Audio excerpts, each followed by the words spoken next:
ग्वालियर शहर का रहने वाला एक व्यक्ति जब एक दिन अपने घर से बाहर निकलता है तो अपने परिवार से यह कहकर निकलता है कि वो अयोध्या में रामलला के दर्शन करने के लिए जा रहा है। लेकिन उसको गए अभी एक दिन भी नहीं बीते थे, तभी उसके दरवाजे पर उसके घर पुलिस आ जाती है।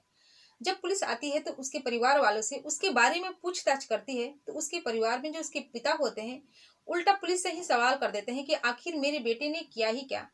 इस पर पुलिस वाले कहते हैं कि आपके बेटा ने हत्या कर दी है, एक आदमी का कत्ल कर दिया है। लेकिन उसके परिवार वाले ये बात मानने को तैयार ही नहीं होते हैं और वो लगातार यह कहते जा रहे हैं कि मेरा बेटा तो अयोध्या में रामलला के दर्शन करने के लिए गया है। इसके बाद पुलिस अयोध्या जाती है और अयोध्या में बड़ी कड़ी मुशक्कत करने के बाद उसको पकड़ कर लाती है। जब उसको पकड़ कर लाती है तो थाने में ले जाती है और उसे जो पूछताछ करती है, जो कहानी बताता है, उस कहानी को सुनकर पुलिस भी हैरान और परेशान हो जाती है। पुलिस के भी रोंगटे खड़े हो जाते हैं। और जब लोगों को पता चलता है कि हत्या की यह वजह हो सकती है तो लोग भी इसके बारे में जानकर परेशान हो जाते हैं, हैरान हो जाते हैं। तो दोस्तों आइए जानते हैं इस घटना की पूरी जानकारी इस वीडियो के माध्यम से। मैं हूं ज्योति कुशवाहा और आपका ज्योति भॉइस चैनल में स्वागत है। उम्मीद करती हूं कि ज्योति भॉइस की सभी फैमिली अच्छी होगी और अपना ख्याल रख रही होगी। वीडियो में आगे बढ़ने से पहले आप लोग से रिक्वेस्ट है, जो कोई भी मेरे चैनल पर नए हैं तो वीडियो को लाइक करिएगा, शेयर करिएगा और चैनल को सब्सक्राइब जरूर करिएगा ताकि हमारा हौसला बढ़ता रहे। आज की जो सच्ची घटना मैं आपको सुनाने जा रही हूँ, ये घटना है मध्य प्रदेश का। मध्य प्रदेश का एक इलाका एक शहर पड़ता है ग्वालियर और ग्वालियर का है एक थाना पड़ता है उटीला। बात कर रही हूँ 5 सितंबर 2024 की सुबह सुबह। दरअसल उटीला थाने के अंतर्गत एक गांव आता है जिसका नाम है भोगीपुरा। इसी भोगीपुरा गांव में जो चरवाहे थे बाहर जंगल में अपनी गाय भैंस चरा रहे थे और उसी समय एक चरवाहा एक कुएं के पास जाता है, जो कि पास में ही एक कुआं रहता है। उसके पास जाता है अपनी मायूसी को पानी पिलाने के लिए। तभी कुएं के अंदर झांक कर देखता है तो देखकर हैरान परेशान हो जाता है। वो चीखने चिल्लाने लगता है। दरअसल कुएं के अंदर एक लाश पड़ी थी। उसके चीखने चिल्लाने की आवाज को सुनकर बाकी सारे भी चरवाहे वहां पर मौजूद हो जाते हैं। देखते देखते इस बात को सूचना पुलिस को दी जाती है। जब पुलिस घटना स्थल पर आती है तो उसका जो लाश होता है उसको लाश कुएं में से लाश को निकाला जाता है।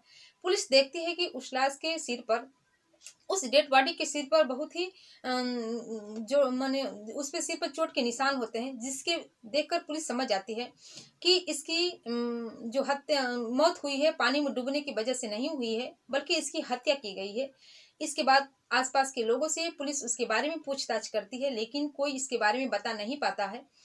इससे पुलिस समझ जाती है कि जो लाश है, जो डेड बॉडी है, इस इलाके का नहीं है। इसके बाद उसके जो डेड बॉडी होती है उसमें उसके बाद छानबीन की जाती है तो कोई भी ऐसा प्रमाण पत्र नहीं आता है जिसके बारे में ये पता लगाया जाए कि आखिर ये लाश किसकी है, कहाँ के रहने वाले हैं।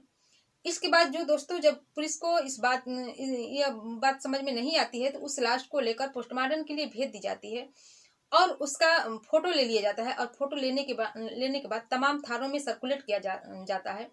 जब इसके चित्र को सर्कुलेट किया जाता है तभी ये फोटो जब भिंड जिले के अंतर्गत आलमपुर थाने में पहुंचता है तो वहां के जो थानेदार पुलिस होती है इस लाश को पहचान लेती है। जब इस लाश की पहचान हो जाती है तो इसका शिनाख्त हो जाता है। इसका नाम होता है महावीर शरण। महावीर शरण जिसकी उम्र 32 साल के आसपास होती है। महावीर के पत्नी का नाम राधिका और पिता का नाम महेंद्र होता है, जो कि रड़ुआ गांव का रहने वाला होता है। उसके परिवार वालों को सूचना दी जाती है। जब उसके परिवार वाले, उसकी जो पत्नी होती है, उसके जो पिता होते हैं राधिका और जो पिता होते हैं महेंद्र, उस घटना वहां पर पहुंचते हैं। पुलिस उनको 4 सितंबर को मर्चरी हाउस ले जाती है और उस लाश का शिनाख्त कराती है। जब लाश का शिनाख्त कराती है तो उसकी जो पत्नी होती है राधिका लाश को देखकर बिलक बिलक कर रोने लगती है, चीखने चिल्लाने लगती है और कहती है कि साहब ये कोई और नहीं बल्कि मेरा पति ही है, महावीर है। आखिरकार महावीर की शिनाख्त हो जाती है। इसके बाद पुलिस उसके पिता से पूछताछ करती है कि क्या तुम्हारे बेटे की किसी से दुश्मनी थी। साथ में ही राधिका से भी पूछताछ किया जाता है कि क्या तुम्हारे पति की किसी से दुश्मनी थी। इसमें राधिका का कहना होता है कि मेरे पति को किसी से कोई दुश्मनी नहीं थी, वो तो बहुत सीधा साधा नेक इंसान है, मुझे नहीं पता कि इनकी हत्या कैसे की गई।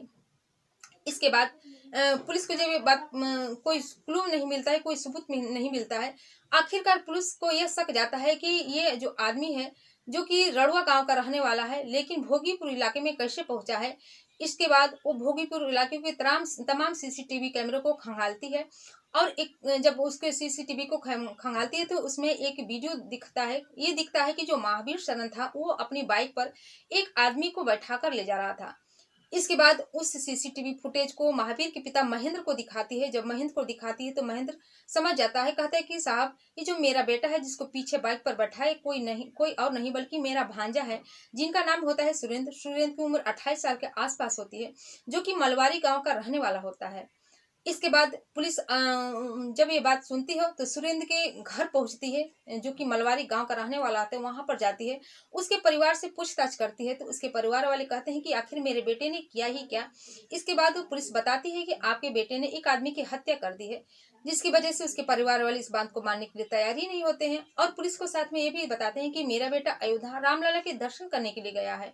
पुलिस जब ये बात सुनती है तो अयोध्या जाती है और अयोध्या में जाने के बाद काफी छानबीन करती है सुरेंद्र की, लेकिन उसको कहीं पर भी कुछ पता चलता नहीं है। इसके बाद पुलिस मायूस होकर वापस लौट आती है। जब वो सुरेंद्र का कहीं पता नहीं चलता है तो फिर पुलिस सुरेंद्र को मोबाइल का लोकेशन और साथ में ही कॉल डिटेल्स का सीडीआर निकालती है। जब कॉल डिटेल्स का लोकेशन के साथ साथ लोकेशन का तो कुछ पता चलता नहीं है, लेकिन कॉल डिटेल का जब सीडीआर निकालती है तो यह पता चलता है कि जो नंबर है इस नंबर पर 2-3 घंटे लगातार 2-3 दिन से बातें की गई है। जब इसके बारे में बातचीत की तो जो नंबर होता है उस नंबर का डिटेल निकाला जाता है तो ये जो महावीर की पत्नी होती है राधिका, उसके नाम पर रजिस्टर्ड होता है। इसके बाद पुलिस महावीर की पत्नी राधिका के पास आती है और उससे पूछताछ करने लगती है कि क्या तुम्हें तुम्हारा उस आदमी से सुरेंद्र से बातचीत होता था। तो महावीर की पत्नी बता देती है कि हाँ, रिश्ते में वो मेरा देवर लगता था और कभी कभार बातचीत हो जाता था। इसके बाद पुलिस कहती है, जब ये बात कहती है राधिका तो पुलिस को उस पर कुछ शक होता है और जो कॉल डिटेल्स की जो रिपोर्ट है उसके सामने रख कर पूछती है कि तुम्हें इससे बात कभी कभार नहीं बल्कि पिछले 2-3 दिनों से लगातार 2-2 3-3 घंटे बात हुई है। इसके बाद पुलिस से राधिका से पूछताछ करने लगती है। राधिका कुछ बताने को तैयार ही नहीं होती है, लेकिन जब पुलिस अपने तरीके से पूछताछ करती है तो राधिका पूरी बात बता देती है। और जो बात बताती है, जो घटना निकल कर सामने आती है, उसको सुनकर राधिका के जो ससुर होते हैं, जो महावीर के पिता होते हैं महेंद्र, उनको अपने कानी पर विश्वास नहीं होता है कि मेरी बहू ऐसा कर सकती है। दरअसल जो राधिका है वो कहानी को बताती है, इस घटना से 2 साल पहले की कहानी होती है।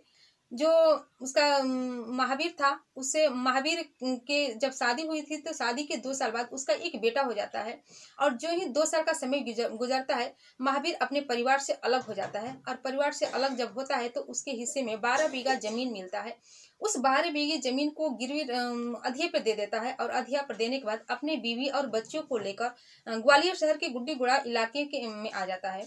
और वहां पर आने के बाद एक प्राइवेट कंपनी में जॉब करने लगता है और एक किराए का कमरा लेता है, उसमें अपने परिवार को रख देता है, माने परिवार के साथ रहने लगता है। जैसे तैसे करके उसकी जिंदगी अच्छा खासा चल रहा था, उसकी किसी चीज की कमी नहीं होती है। तभी उसकी जिंदगी में एक तीसरा आता है सुरेंद्र। सुरेंद्र जो कि उसकी पत्नी का देहांत हो चुका था। जब उसकी पत्नी का देहांत हो जाता है तो अकेलापन महसूस करने लगता है और दारू शराब का सेवन करने लगता है। और दारू शराब के सेवन करने के साथ साथ गांजा का भी सेवन करने लगता है।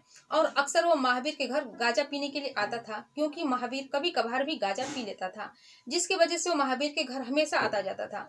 जब महावीर के घर आने लगता है तो जो महावीर की पत्नी होती है राधिका, उस सुरेंद्र को देखकर उसकी नीयत खराब हो जाती है। और जबकि दोनों का रिश्ता देवर भाभी का होता है, अक्सर राधिका सुरेंद्र से मजाक करती थी।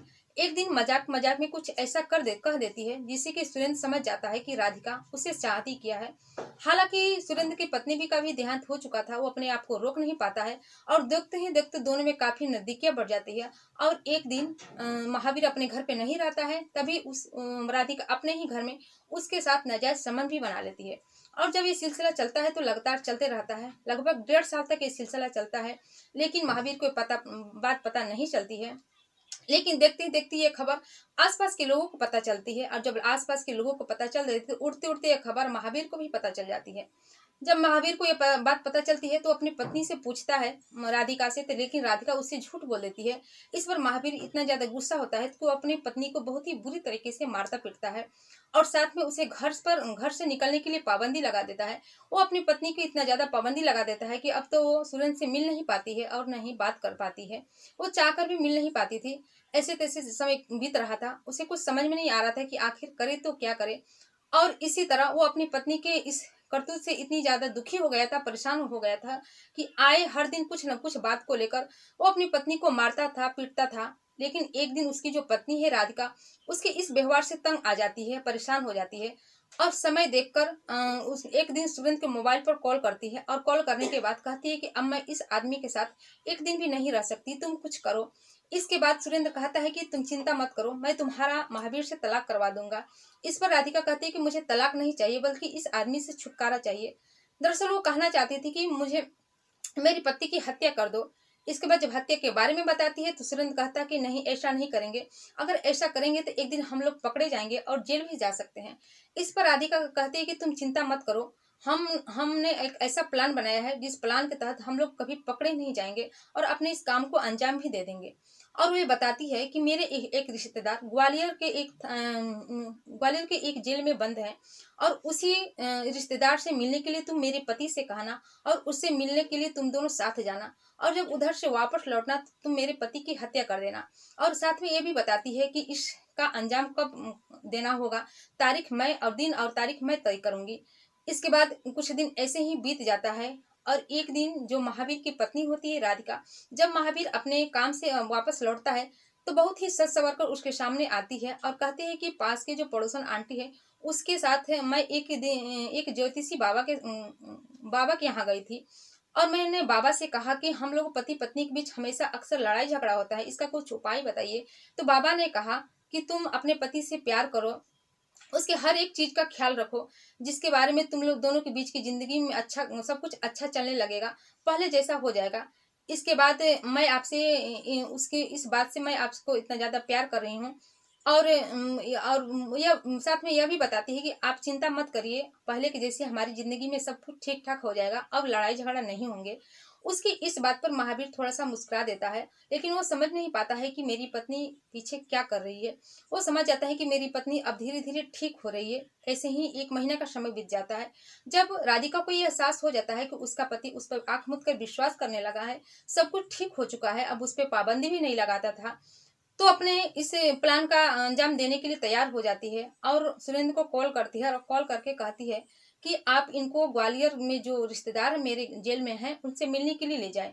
इसके बाद सुरेंद्र महावीर के घर आता है। घर आने के बाद उससे कहता है कि मैं उस रिश्तेदार से मिलने के लिए जा रहा हूँ जो कि ग्वालियर के जेल में बंद था, क्या तुमको भी चलना है। इस पर महावीर भी तैयार हो जाता है और महावीर अपनी बाइक लेता है और बाइक पर बैठकर महावीर और सुरेंद्र वहां पर जाने के लिए तैयार हो जाते हैं। जब ग्वालियर शहर जाते हैं तो जिस जेल में वो बंद था वहां पर जाते हैं तो कैदी से मिलने का समय खत्म हो चुका होता है।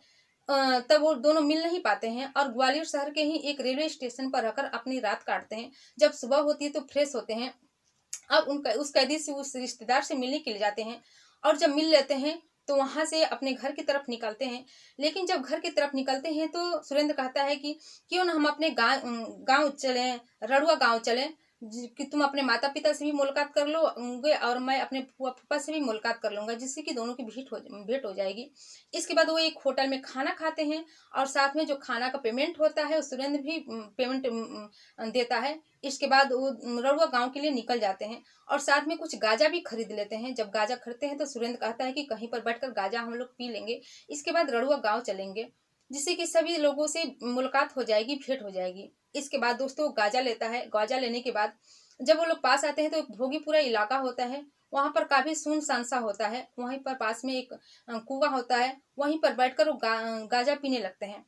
जब गांजा पीने लगते हैं तो गांजा पीते पीते दोनों में राधिका को लेकर काफी ज्यादा कहासुनी होने लगती है। इसी बात पर दोनों लड़ाई करने लगते हैं और लड़ाई इतनी ज्यादा कर लेते हैं कि सुरेंद्र एक भारी भरकम चीज उठाता है और महावीर के सिर पर वार कर देता है।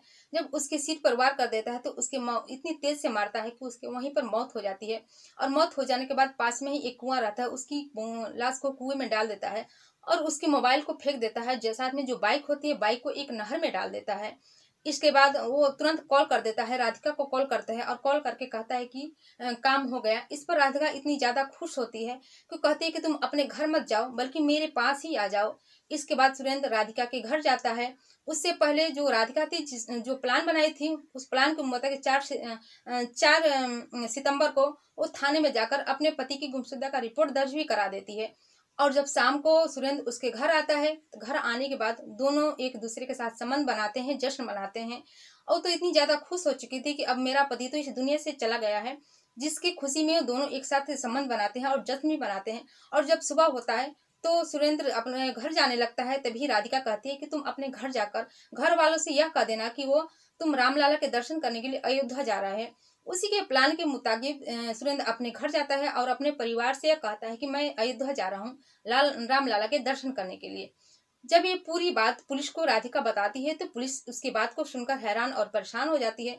और पुलिस फिर अयोध्या जाती है और अयोध्या में जाने के बाद कड़ी मुशक्कत करने के बाद सुरेंद्र को गिरफ्तार कर लेती है और गिरफ्तार करके थाने लाती है। और थाने में लाने के बाद सुरेंद्र और राधिका को जेल भेज दिया जाता है, जो कि आज अपने की सजा को भुगत रहे हैं। तो दोस्तों ये रही पूरी घटना आप लोग के सामने। इस घटना से आपकी क्या राय है कमेंट सेक्शन में कमेंट करके जरूर बताइएगा। और ये घटना सुनाने का उद्देश्य आपको दुखी करना परेशान करना नहीं था, बल्कि जागरूक करना था, सचेत करना था कि आप भी सावधान हो जाइए, सतर्क हो जाइए। फिर मिलती हैं दोस्तों अगले दिन नई कहानी के साथ, नई घटना के साथ। तब तक के लिए जय हिंद, जय भारत।